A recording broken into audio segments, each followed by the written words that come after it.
When or will we ever colonize Mars? Or, to sum it up briefly, can we colonize Mars? It's a great question that many wonder when you think of colonizing the planets and moons of our solar system, or even the galaxy for that matter. But many think that Mars isn't such a great candidate for the next planet to host life, and I can understand why a lot of people you might think that.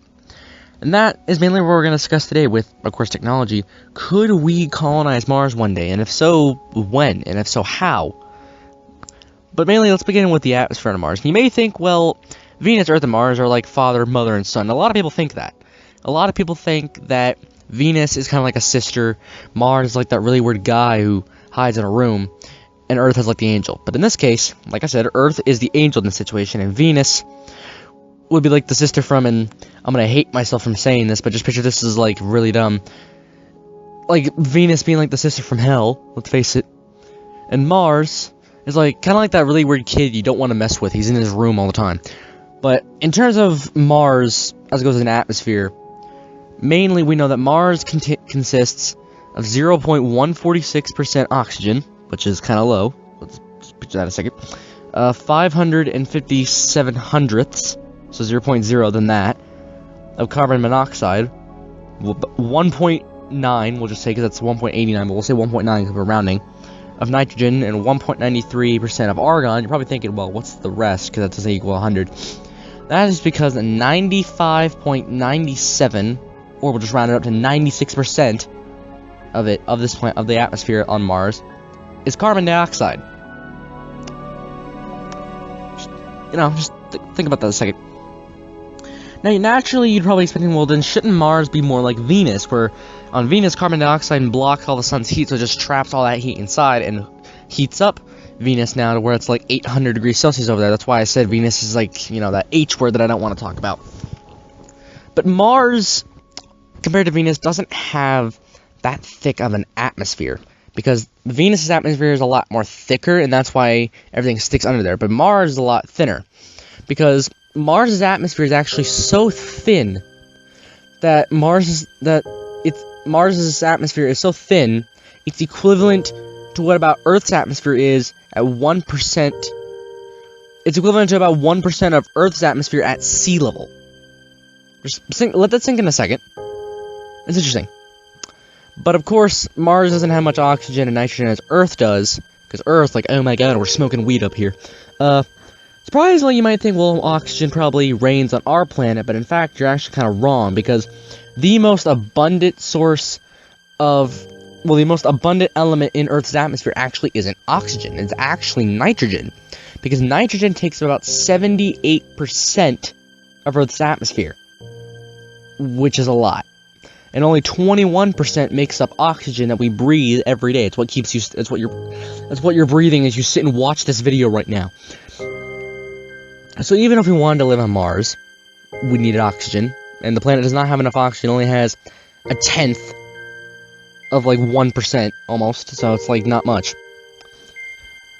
But something on that topic though is, what's the tilt like on Mars? Well, Earth's tilt is inclined about 23 degrees, you can pretty much tell. That's why we have the seasons, with winter, summer, spring, and fall. That's what we have our seasons. And Mars also has a tilt on its axis, which is actually pretty similar to Earth. It's just a little over 25 degrees.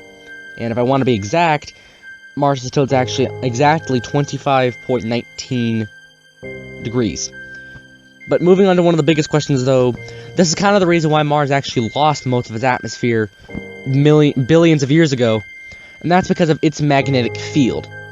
As we all know, Earth's magnetic field protects us from cosmic and solar radiation so that we don't get cancer, and bad things don't happen to our planet, like stripping away our atmosphere. And that's exactly what happened to Mars. Mars' atmosphere got stripped away because of the sun's solar flares and cosmic radiation. It slowly just ripped the planet apart. And it sucked. And just like I mentioned in my colonizing the moon video, just like the moon, Mars doesn't have much of what it once had, and just with the moon, it doesn't really have much either. And honestly, I would think that at one point in the past, Mars probably at one point had a magnetic field of its own like Earth, and was somewhat protected in a way. But of course today, 4.5 billion years later, we measure in nanoteslas, which is kind of like sort of gauze. If you played Space Engine or Universe Sandbox, you know what I'm talking about.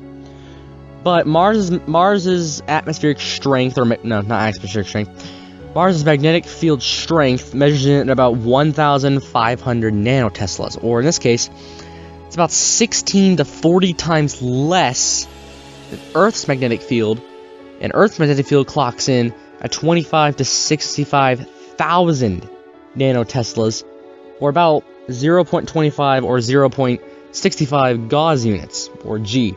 And most people reference the Gauss as like something, I don't really know. Now, you're probably thinking, well, if we're going to colonize Mars, what exactly do we reference our calendars on there? Of course, it's a little off topic, I know, but, you know, I like to talk about stuff. Don't judge me. But because Mars' rotation isn't as slow as Earth's. In fact, a day on Mars is actually a little under 24 hours. How little? Well, a day on Earth is about 23.9 hours. So we'll say 24 hours in this case. A day on Mars is about 40 minutes longer. So it wouldn't be 24 hours, it'd be 24 hours and 40 minutes as one day on Mars. So pretty similar. Of course, a Martian year is a bit different. Of course, we're all familiar with the years over here on Earth, 365.25 days, or 365 and 1/4 of a day. But on Mars, a 1 year is about 686.971 days. But in this case, we'll just say it's somewhere around 687 days. That's almost an entire year more in Earth time. But of course, I've gone off topic a little bit, so back to the main question, can we even colonize Mars to begin with? Well, as I mentioned in my video, of course, colonizing the moon, it naturally depends on how you would define colonizing, unless if you want to colonize it where you see city lights and make the planet become beautiful like it was, or if you just want to colonize individual sections of the planet. And they're probably thinking, why am I saying making it beautiful again? Well, many people believe that about a few hundred million years after the sun formed and after all the planets really formed, Earth wasn't the only planet in the solar system to have liquid water. It's actually estimated that Venus and Mars at one point could have had liquid water oceans and oxygen and really enriched oxygen atmospheres just like Earth. But of course, Venus was just a carbon dioxide whatever the fudge, and Mars got its atmosphere stripped away along with its water vapor. But I always like to think that Mars was at one point could have had life on it. And same with Venus. Venus and Mars could have had life on it, and then that just could have wiped them out, which kind of sucks. But of course, Mars might have water at some point. This would explain the riverbeds on Mars, and basically, we know that Mars at one point had water because of these riverbeds, and that's basically what we know before it had everything torn away from it. So, think of it like this. Let's make a chart here, well, not necessarily a chart, more like a step-by-step guide. Step 1 would be to establish some kind of magnetic field in some kind of way possible. Unless we have some kind of form of technology or some kind of way to make a magnetic field possible, we're never going to be able to put oxygen on there because the sun would eventually tear it away. Step 2, bring oxygen to Mars. If we don't have oxygen, we can't breathe. Like, seriously. Okay. Step 3, we gotta make the atmosphere cleaner, so get rid of that carbon dioxide, because that's too much, and warm that planet up, because that's like negative something degrees over there. It's like negative 80 degrees over there. It's like, it's not pleasant. And then step 4, of course, life would evolve. Now, I truly think that Mars has the potential to be the next big leap in basically all of space exploration and human history. But you may look at it today as a planet of dust and death and despair. But I look at it as the future of mankind if Earth, let's say, were to be destroyed. I just know that one day Mars will return to what it might have been billions of years ago.